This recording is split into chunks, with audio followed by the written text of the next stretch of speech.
After I made that video of Scott Kelly supposedly returning from ISS, making his way back to Earth, supposedly, of course. Never been in space, like I said so many times. Just taking a look again at this footage. I mean, it's completely ridiculous. Let's go back to this scene here. This is supposedly Earth. Now, one thing I find interesting, I'll play this for those that have not seen it. Just take a look. Supposedly the Soyuz, the Russian spacecraft, supposedly returning back to Earth. And this symbolism here, all you do is flip this around, and all this is an Illuminati pyramid. All this is a complete joke if this is supposedly Earth. Let's just take a look at the footage. Let's move it up a little bit. It's complete garbage, like I stated before. Can you see the Earth? Yes. Looks like an Atari 2600 video game. And from that Soyuz looking like that, and then they bring it to this footage of this parachute supposedly returning to Earth. But what happened to the Soyuz itself? Does it just disintegrate? Give me a break. Now, again, talking about the footage of this supposed Earth, like I said, this is nothing more than mockery. A complete joke. Let's look at some footage here from supposedly aboard the ISS. Let's compare the distance and what this is supposed to be Earth to this footage here. You see a difference? Let's take a look. How do you go from this? This is fake, by the way, as well. There we go. Right now here's we're right the over Africa. Soyuz right here. They're going to show. As you can tell, but we're right over the continent of Africa. Hey, what's that? I think that's a Soyuz spacecraft. This is what they supposedly used to return to Earth. So how do they go from this vantage point right above Earth to this garbage? Unbelievable. And again, it's all mockery. You know, I mean, why would they be this far? Why would they make it this difficult for themselves to travel this great distance in this vantage point when they could be supposedly right above Earth and go straight down? So again, it's all about mockery. Just a little inside joke on the masses, again, with this Illuminati pyramid, basically sideways. The graphics here reminds me of Atari 2600. Just take a look at this from Atari 2600 Indiana Jones. This is what it reminds me of. This kind of garbage graphics. Now, talking about space and the conditioning and programming, like I've said so many times, we live on a flat Earth under a dome. Now, this is what they give us back in the 80s. The planting the seed in the minds about space with Space Invaders. And that's what it's all about. Just take a listen to this old commercial back from the 80s about Space Invaders. Just listen to what this man says. I find this pretty interesting. Out here we entertain ourselves at home. So we got an Atari video game. There's so many different games to play. We especially like Space Invaders. Zapping those little devils from outer space. It's the whole idea of creatures from outer space is a little far-fetched.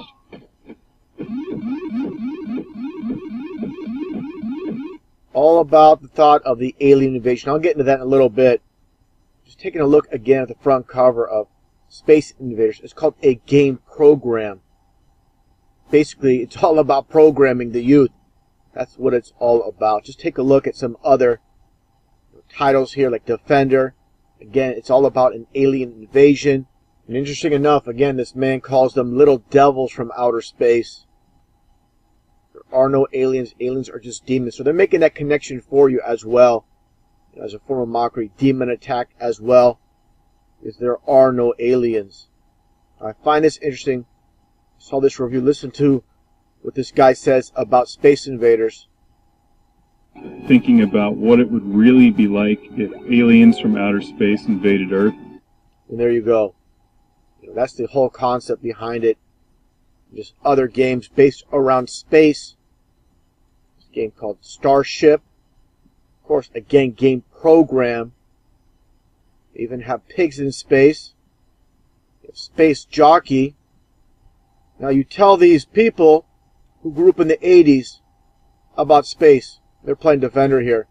Tell them we live on a flat Earth with a dome. After playing games like this, watching movies about space, going to school and learning all about space science, NASA, of course they're going to believe. They've been programmed in every aspect of their lives. Now, everybody's seen this game, I'm sure, that's grew up in the 80s. It's called Super Breakout. Just take a look at this game. It's basically just a paddle hitting a ball against basically a wall. Now here is the cover. Again, more programming. Super Breakout. What do they have? Astronauts. What do astronauts have anything to do with this game?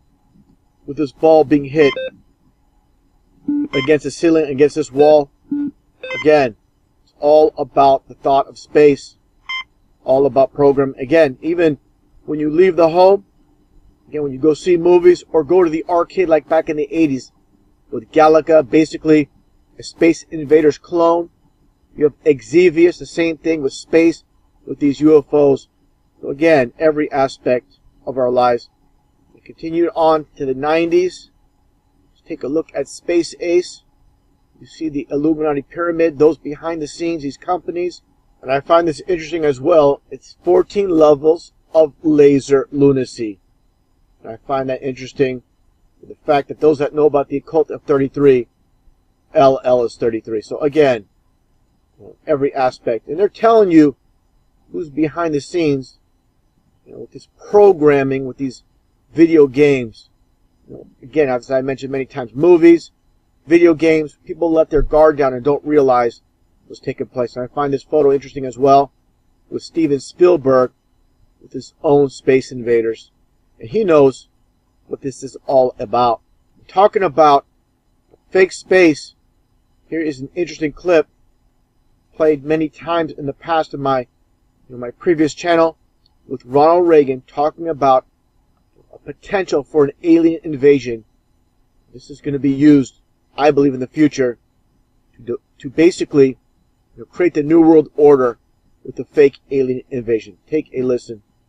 Perhaps we need some outside universal threat. I occasionally think how quickly our differences worldwide would vanish if we were facing an alien threat from outside this world. And there you go. Just like I stated, the game Space Invaders, and that's what it's all about. Programming. And interesting enough, as Ronald Reagan is speaking about a potential alien invasion uniting the world, what is right above him? A representation of the flat Earth. This is how the so-called elite love to mock, as I mentioned so many times. Here's more recently with the Pope and the UN logo, which again, as I mentioned, and many people know, it's nothing more than the flat Earth model. Again, all in plain sight as usual. Space, the final frontier. Space may be the final frontier, but it's made in a Hollywood basement. Fascinating, fascinating, fascinating. Astronauts to the moon. The Force can have a strong influence on the weak-minded.